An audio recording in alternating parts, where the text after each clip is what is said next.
everyone. Welcome to 1 John chapter 5. I'm so thankful that you are here. Actually, I wish you were sitting right here so that we could talk about today's passage. I think it's pretty straightforward, and I think it's a beautiful summary of what it means to be a follower of Jesus. Let's go ahead and read, and we'll see what you think. 1 John chapter 5, verse 1. Everyone who believes that Jesus is the Christ has been born of God, and everyone who loves the Father loves whoever has been born of him. By this we know that we love the children of God, when we love God and obey his commandments. For this is the love of God, that we keep his commandments. And his commandments are not burdensome. For everyone who has been born of God overcomes the world. And this is the victory that has overcome the world, our faith. Who is it that overcomes the world except the one who believes that Jesus is the Son of God? Okay, I love this. And I began today, really, it's almost turned into my pattern for the letters of John to begin by looking up some key words and looking at the cross references. Sometimes I just can't help myself. I have to see every cross reference that I find. They're really beautiful from this letter. So that's where I began. And my first key word was believe. Believe. This really jumped out to me today, and obviously is important for followers of Jesus Christ. Here's the first step, right? So to believe, my Bible dictionary says this is to accept as true, take to be true. And the cross reference here for verse 1 was John 1:12. But to all who did receive him, who believed in his name, he gave the right to be called children of God. I love that verse. It's a great verse to put to memory. So we have belief today is very, very important. I think maybe we could even say it's the topic for today's passage, but I don't know, it's kind of hard to just choose one. So I looked up some of these key words we've talked about in the letter. Born, which means to be fathered or to be conceived due to male agency. So here this points to God being our Father and us being children of God, those who believe that Jesus Christ is the Son of God.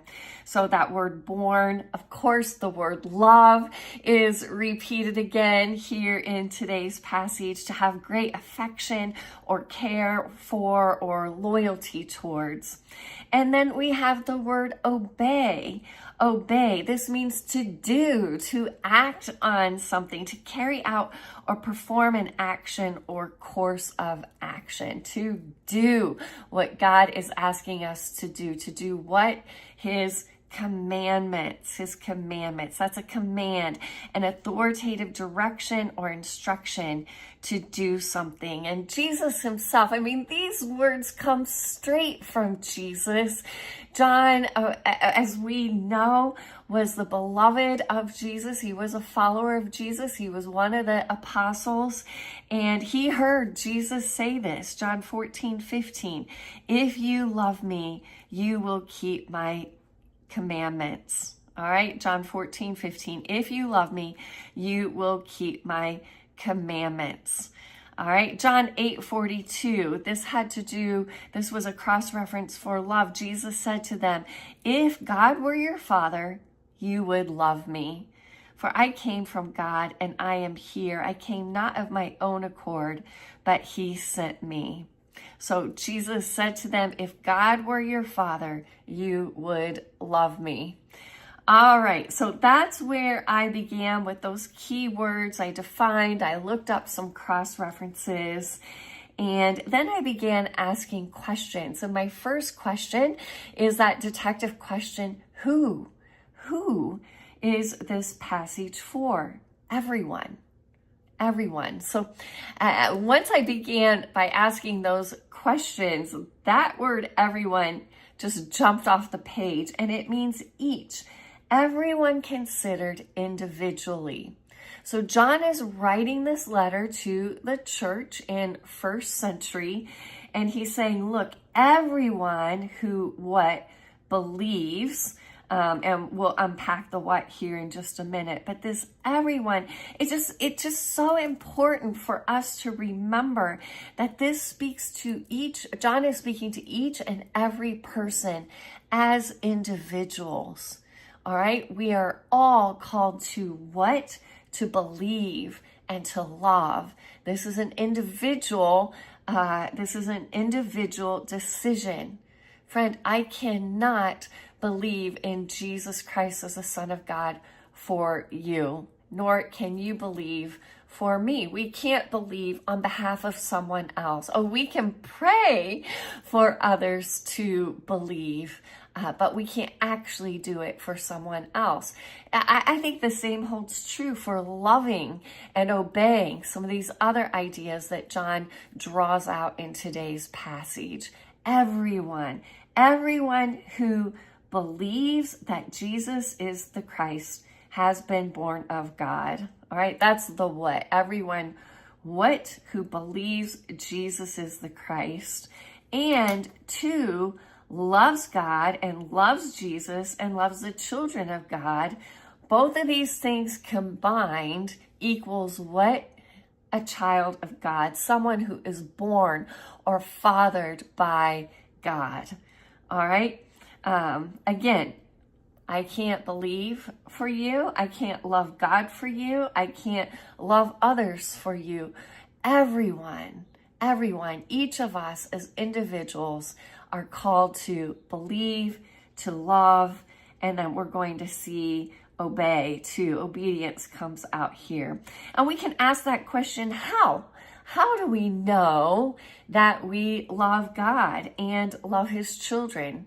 Well, once again, John circles back to the idea of obeying his commands. That's verse 2. By this we know that we love the children of God, when we love God and obey his commandments. All right? Obeying his commandments. What are the commandments? These are authoritative directions or instructions for us. Friends, I don't know about you, but I think when I hear the word commandment, my feathers almost get ruffled. Like, what? Because really, I'm a rebel at heart. Maybe we all are as sinners. A commandment. But if we think about it, these commandments are given by God out of love. Here is his grace for us to give us instruction, to give us direction. There is something about his commands that give us a window into God's heart of love. And basically, what are his commands? Love God and love others. What do we learn about God's heart? He's all about love. He is love. We learned that last week. God is love. All right? The commandments show us something about his love. And by obeying his commands, it shows us something about our relationship to God. That yes, we believe, and we love him, and we love his children, so we obey. Do you see? It all fits together. Here's the complete picture of what it means to follow God. Now, we might ask one more question. We might ask, why? Why obey God's commands? Well, I love this. This jumped out too. John says, look, this is how we overcome the world.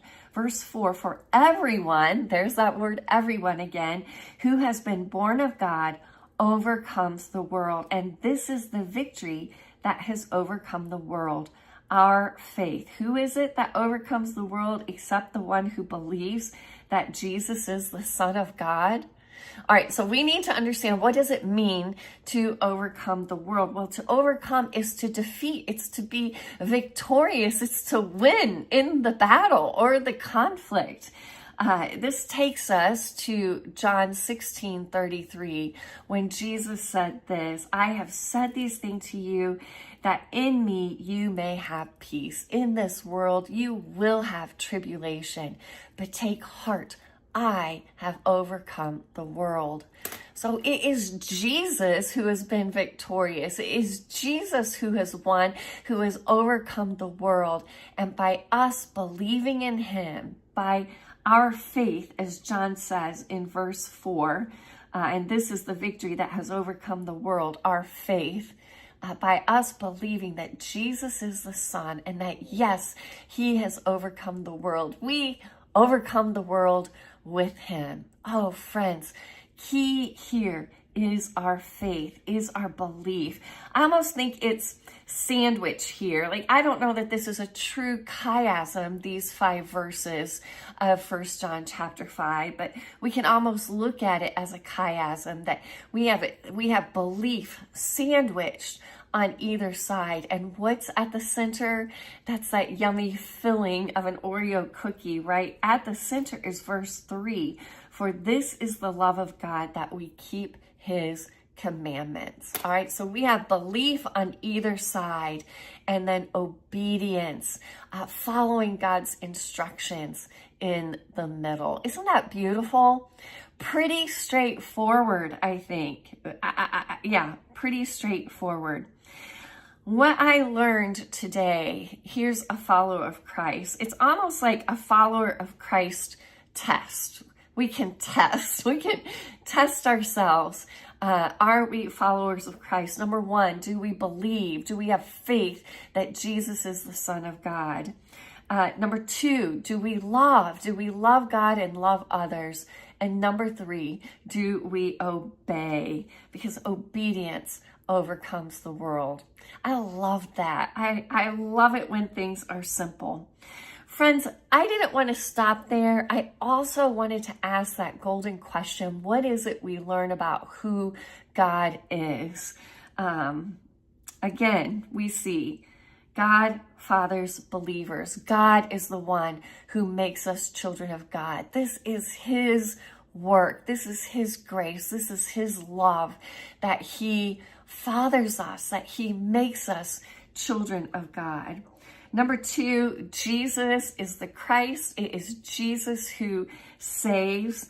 Number 3, the Father loves those who are born again. That is right there in verse 1. Everyone who believes that Jesus is the Christ has been born of God, and everyone who loves the Father loves whoever has been born of him. I think I might have read that wrong, but okay, we know the Father loves those who are born again, and it's called us to do the same. Number 4, God gives commandments. He gives instructions. I've already talked about that. These tell us something about his heart of love. And then number 5, I do think there's more than just 5 here, but I stopped at God overcomes the world and desires that we should too. So he's the one who has encouraged us, he's done the work for us, and he's given us the commands. All right, again, this is God's work. God's the overcomer and invites us to overcome through Jesus Christ, overcome the world. All right, I just, as I thought about those things, as I thought about what is it I learned about God, Philippians 4:13 came to mind. I can do all things through Christ who strengthens me. It is Christ who has done the work and has strengthened us. Paul knew that. John knows that. How do we apply? Oh, friends, we believe, we love God, and we love others, and we obey, we follow his instructions. It's as simple as that. That's the gist of being a child of God. And so I think we invite God to search us and know us and see how we're doing in our faith, our belief, our loving, and our obeying. Oh, friends, have a great day. I'll look forward to seeing you tomorrow.